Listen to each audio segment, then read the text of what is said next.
saya membayangkan Pak Jokowi ini ya konduktor yang luar biasa, yang dia pimpin itu keberagaman yang luar biasa.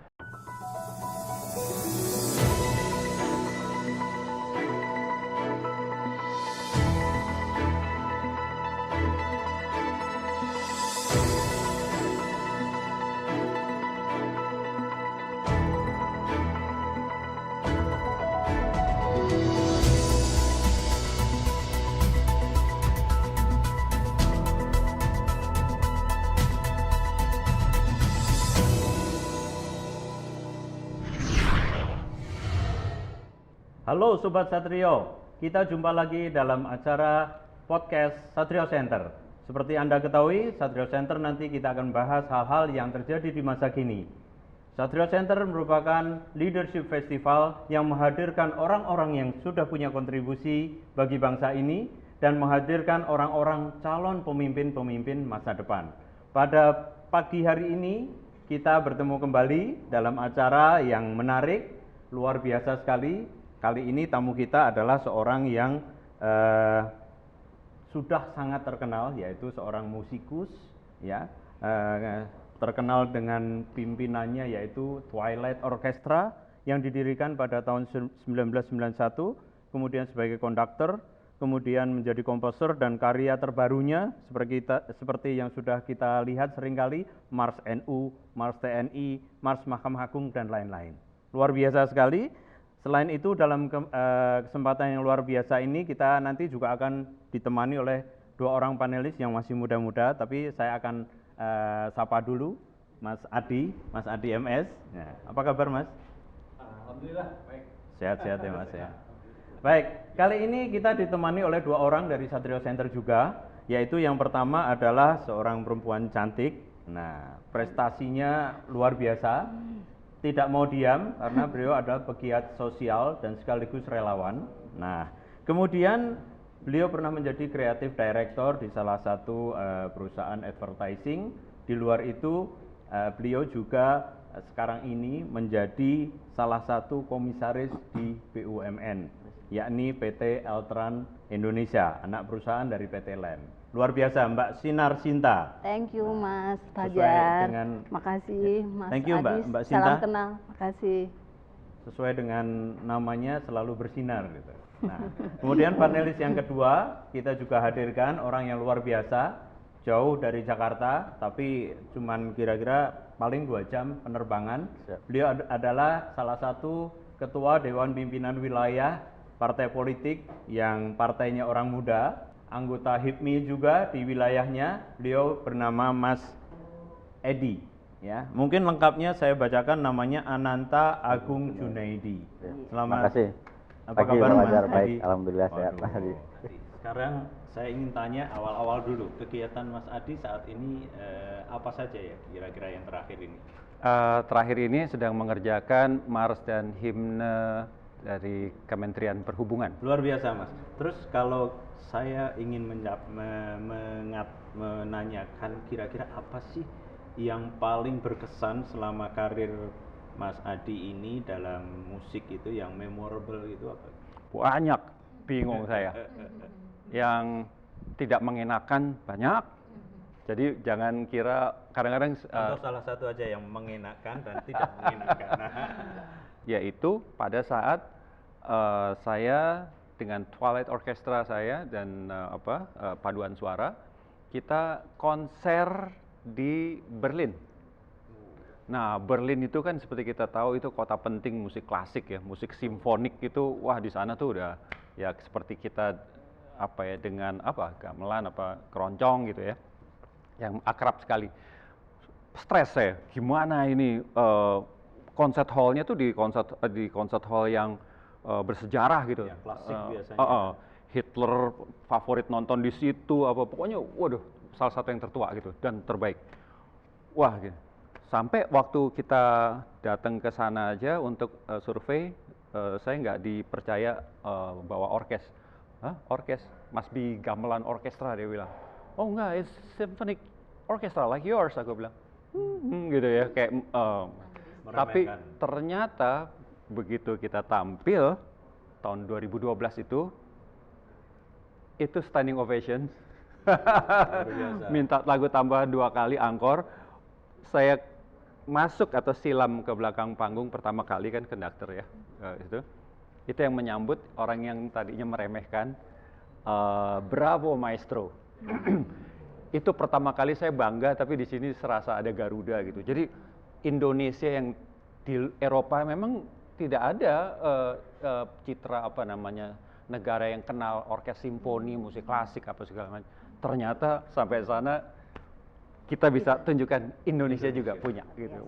Mas Adi, ini terkait masih ada hubungannya dengan ini. Kalau menciptakan jingle seperti itu butuh mood kan? Itu gimana, Mas? Ya, kalau kita bikin lagu mungkin dasarnya bisa inspirasi begitu saja gitu ya. Lagi jalan-jalan, lihat burung jadi lagu, bisa begitu ya. Tapi membuat jingle, mars apalagi, himne gitu ya, itu kan representing satu institusi, satu korporasi, satu produk atau apapun gitu ya. Dimana saya harus membuka diri, maunya apa, ini bukan lagu saya, bukan lagu mengenai saya, perasaan saya. Saya dipercaya untuk membuat komposisi musik yang mewakili, yang representing, yang menggambarkan visi misi dari perusahaan tersebut gitu. Nah, itu memang awalnya saya terima briefing pengarahan dulu. Jadi saya open minded dulu gitu. Setelah itu, nah proses internalisasi itu yang lama. Biasanya bisa sampai berbulan-bulan. Waktu saya bikin Mars TNI dan Himne TNI itu 6,5 bulan. Mas, saya lihat nih karya-karyanya nih sering dipakai di pemerintahan-pemerintahan sebelumnya sepertinya. Kok bisa sespesial itu, bagaimana itu? Saya sendiri nggak tahu kenapa dipercaya, ya mungkin jalan hidup aja itu. Selalu saya kalau nggak ketemu jawabannya, saya selalu kembalikan ke atas gitu ya. Berterima kasih pada Yang Maha Kuasa, karena dari awal karir saya, di waktu saya di SMA, saya bilang sama diri saya mau jadi musisi. Tidak disetujui orang tua, saya bandel, saya bilang sama orang tua, Pak, anggap aja saya produk gagal. Bapak punya 7 anak lainnya yang sekolah bener gitu. Akhirnya saya tidak mau diusik, tidak mau dibiayai, saya on my own sendiri. Saya buktikan dengan musik saya bisa berjalan, dan saya yakin bahwa kalau kita mencintai apa yang kita kerjakan, kita tidak akan pernah merasa bekerja. Mulai 97 awal di mana saya terbuka bahwa musisi itu berkarya ya, oke. Untuk karya itu sendiri, tapi juga untuk kepentingan keluarga, harus jangan egois mau hebat sendiri gitu. Keluarga mesti aman financially, tapi bangsa. Nah, hubungannya musisi dengan, saya lihat makin sering lihat betapa misalnya di Rusia itu ada apa namanya, Victory Parade yang tiap tahun tuh wah gagah bener. Di Amerika tiap 4th of July itu ada konser di mana-mana simfonik ya. Terus lagu-lagu perjuangan itu bisa ditata dengan sedemikian bagusnya, sedemikian rupa sehingga menyemangati yang berjuang gitu ya. Waktu zaman dulu, kalau pasukan lawan pasukan, yang paling depan yang mati duluan itu siapa? Musisi. Iya, yang megang trompet, snare, menggerakkan keberanian. Iya, dia yang meningkatkan moral supaya ayo kita berani gitu. Dan nanti trompet tertentu ngasih sinyal serang, mundur dan sebagainya. Nah, saya pikir saya harus berperan lebih jauh daripada sekedar nyari uang atau berkarya, ini karya saya keren, enggak. Itu tetap harus, tapi saya harus punya peran dalam pembangunan bangsa tanpa jabatan. Saya tidak menyalahkan, tidak menganggap salah orang yang punya jabatan. Kalau nggak ada yang jabatan, siapa yang ngurus negeri kita? Tapi setiap ngomong soal itu, saya selalu di awal bicara, saya begini ini bukan untuk jabatan. Jadi begini, untuk seorang maestro kayak Mas Adi ini kan pastinya ingin menciptakan harmoni dari semua alat musik yang dihasilkan menjadi indah, menyenangkan hati. Dan terkait dengan leadership nih, menurut Mas Adi, untuk pemimpin negara ini nih, untuk menciptakan keharmonisan di tengah keberagaman Indonesia yang luar biasa nih, gimana Mas Adi? Jadi kalau kita tarik leadership gitu ya, dari pemerintahan sekarang yang dipimpin oleh Pak Jokowi ke conductorship di dalam sebuah orkestra, atau sebaliknya, sini tarik ke situ. Artinya orkestra dijadikan metafora untuk pembahasan leadership gitu ya.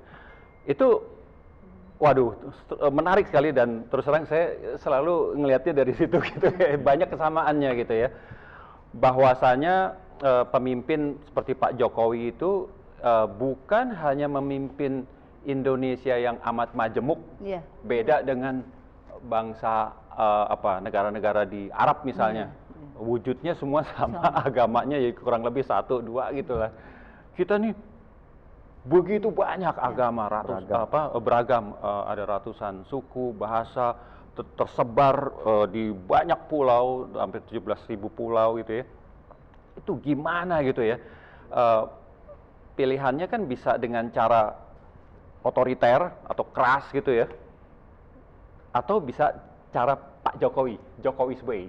Saya membayangkan Pak Jokowi ini ya konduktor yang luar biasa, yang dia pimpin itu keberagaman yang luar biasa, yang belakangan ini cenderung tantangannya itu yaitu dengan media sosial yang membuat kita berkomunikasi demikian mudah, dan algoritma itu yang luar biasa bekerjanya, membuat kita terpolarisasi. Itu yang tadinya benci biasa aja menjadi sangat benci, yang cinta jadi fanatik, dan itu tantangan seorang Pak Jokowi luar biasa. Sekarang bukan hanya di orkes yang Herbert von Karajan itu, di semua orkes di dunia itu gaya kepemimpinan berbeda. Lebih egaliter. Jadi lebih mengutamakan dialog. Konduktor nggak ada konduktor dialog terus, nggak ada. Konduktor memang otoriter by tradition gitu. Tapi si konduktor sendiri yang seringkali membuka komunikasi. Saya ada ide gini, gimana kalau gini? Nah, terus mudah diberi masukan. Nah itu Jokowi. Itu ways ya. Itu ada di Jokowi. Betul. Menarik ini. Jadi Mas Adi ini kan sebelumnya juga pernah cerita bahwa karya-karyanya pernah dipakai dari pemerintahan sebelumnya sampai di pemerintahan sekarang. Dari pandangan Mas Adi sendiri dari seorang seniman, bagaimana kepemimpinan Pak Jokowi ini yang di masa sekarang dengan kepemimpinan yang dulu? Masing-masing kepemimpinan pasti punya kelebihan dan kekurangan lah. Saya tidak bicara Jokowi super duper yang terbaik. Presiden lainnya punya kebaikan masing-masing gitu. Saya banyak belajar dari Pak Jokowi karena dari kepemimpinan yang saya sering bandingkan dengan kepemimpinan di orkestra ya gitu ya. Jokowi luar biasa. Kalau ditanya pertanyaannya perbandingan, susah saya. Tapi dalam pencapaian 8 tahun kepemimpinan Bapak Jokowi ini Luar biasa, dalam kepemimpinan 7 tahun lebih ya, itu luar biasa pencapaian Pak Jokowi itu. Kemudian kita lihat betapa Indonesia Timur itu sangat mengidolakan Pak Jokowi ya. Karena sekian lama, saya orang Jawa, tinggal di Jawa. Tapi dari dulu saya selalu sedih lihat saudara saya di Timur gitu ya, seperti kurang perhatian gitu ya.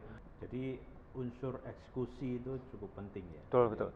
Planning dan kemudian mensosialisasikan, tapi yang terpenting ujung-ujungnya eksekusi supaya itu terrealisir. Eksekusi. Gitu. Nah itu tidak mudah bagi seorang pemimpin, biasanya pinternya membuat planning. Betul. Nah gitu kan. Visi. Dan tapi sebagainya. suruh jalankan nggak bisa. Betul. Iya. Jadi artinya Mas Adi setujukah ya 2,5 tahun kepemimpinan Pak Jokowi ini kan tinggal 2,5 tahun nih Mas. Iya.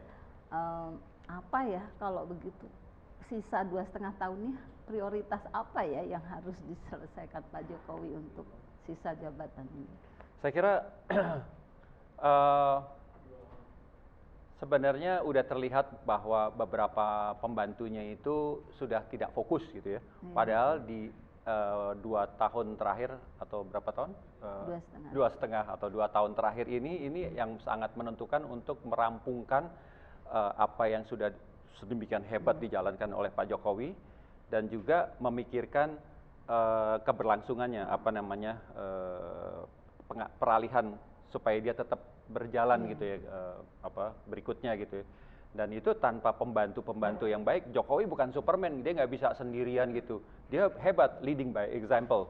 Dia nggak banyak ngomong, istilahnya bekerja siang malam gitu. Orang bawahnya akan rikuh kalau sok santai gitu ya, Iya. akan terbawa gitu. Tapi tetap butuh pembantu. Nah, ada beberapa ya. Satu itu dan mempercepat apa ya?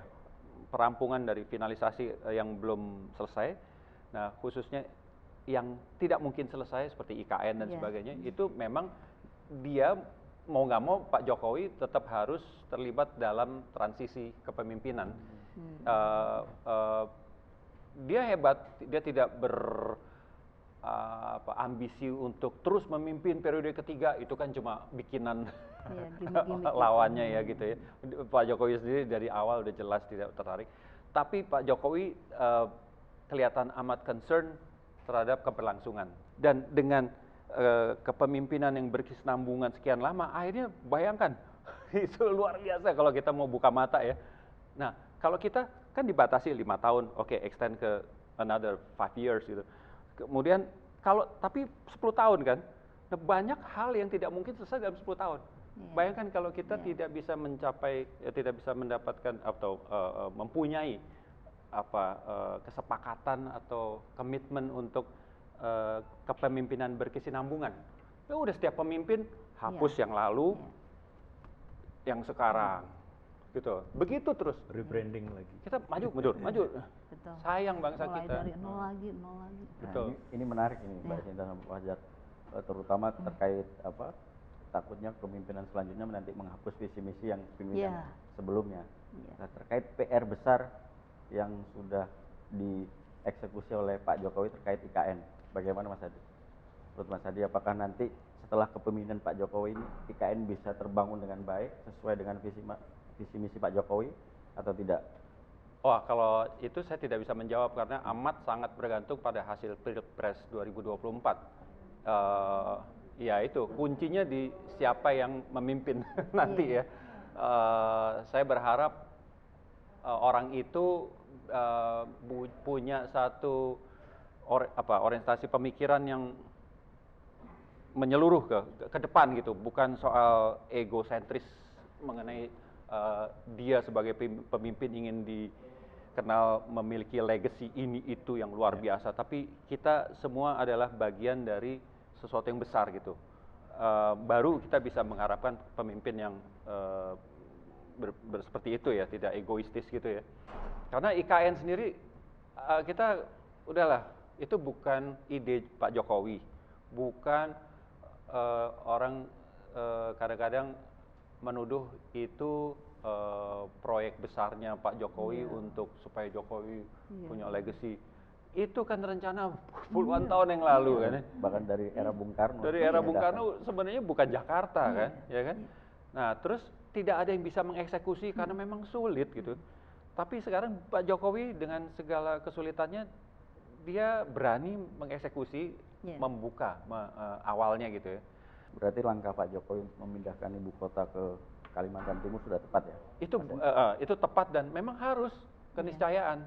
Itu bukan egonya Pak Jokowi aja, itu Pak Jokowi orang yang selalu mementingkan rakyatnya, bukan about him gitu, tapi about yang dia pimpinnya gitu. Jadi Mas Adi setuju ya kalau dunia internasional sekarang ini melihat Indonesia kan sudah bukan lagi negara tertinggal, udah negara maju. Artinya itu berkat kepemimpinan Pak Jokowi. Setuju nggak? Ya, saya bukan ahlinya untuk bicara ya klasifikasi kita developing country atau developed country segala macam, itu ini deh. Cuma sebagai awam seperti saya nih pasti bisa lihatlah